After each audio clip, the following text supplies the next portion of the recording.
we're going to look at some of our actual deliverables and how some of the annotations and issues are visible, how we can compare it from one side to the other, and what some of these actually mean.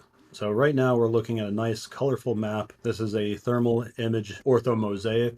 Basically, we're taking 1900 images like this, putting them all together and providing a 2D and also 3D object for you to see your assets. What we can do is take this 3D image, okay, and we can overlay or do a side by side. So for example, we were looking at this water penetration right here, and on the visual side, we can see that basically all you're seeing is what looks like a dried up puddle and some dirt. And over here you have the same kind of dirt and dried up puddle, but on the thermal side it's not there. So basically what that is showing you is that right here in this hotter spot there is a potential for some water intrusions, water penetration, and we would suggest having a core sample to verify that. On top of that, this is the ortho-mosaic. It is not the most clean of all of the imagery, but we can then go in and look at any of the imagery per spot to find